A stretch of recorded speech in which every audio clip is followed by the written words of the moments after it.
Hughie Campbell, like the most regular guy in the boys.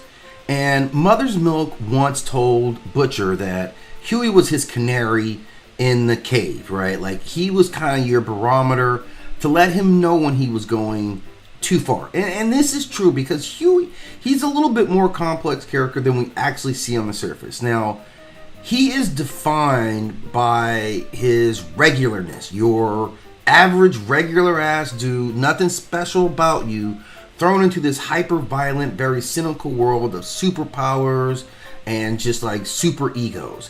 And in the beginning of the story, we see his entry in the story begins with his trauma. Watching Robin, his girlfriend, get splattered into paste by A-Train. And this is an inciting wound.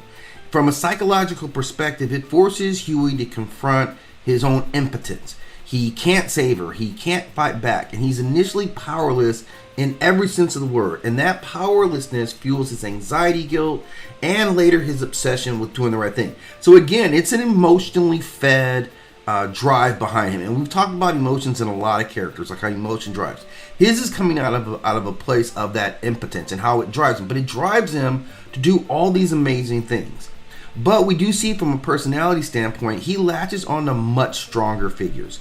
Butcher becomes kind of a surrogate father, like, so I think like his ideal father would be somewhere between Butcher and his real father, someone who gave you a kick in the ass but was still supportive and maybe a good guy. So I think he's kind of putting that together. And then of course there's Starlight, like dating a suit. It's kind of daunting for most guys. He takes on that challenge even though he kind of feels unworthy. That's his whole thing.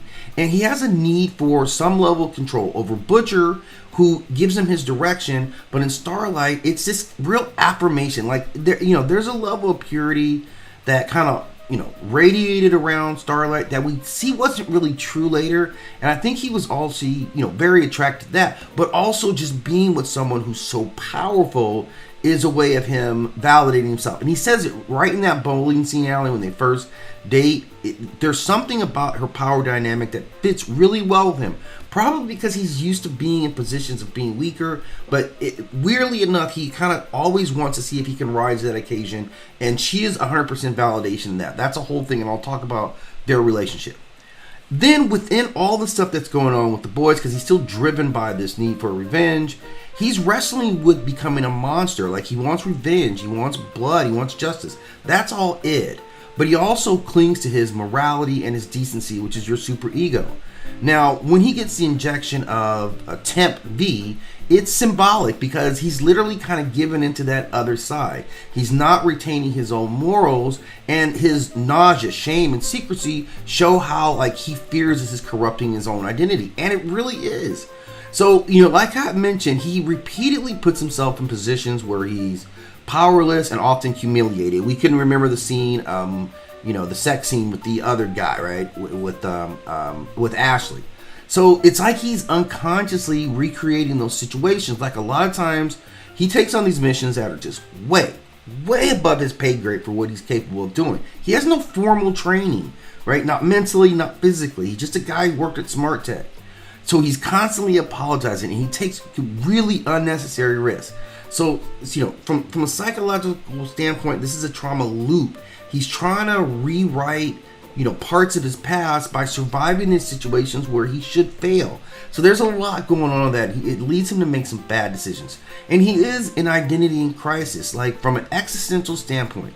Who is he without someone to protect or to follow? So he's torn between this soft-hearted good guy and this hardened soldier that Butcher has been forcing him into.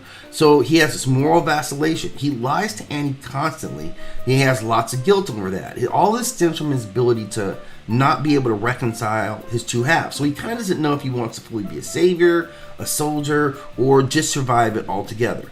And Butcher represents a lot for him because while Butcher is all rage and cynicism, Hughie is what happens when your conscious mind is just under pressure. And he represents that psychological toll of living in this world and how much it takes, the powerful, how much they take from just the average regular person. So his fragility, his indecision, they aren't weaknesses. This is the human condition being kind of crushed under the system, and we see what happens, what that pressure does.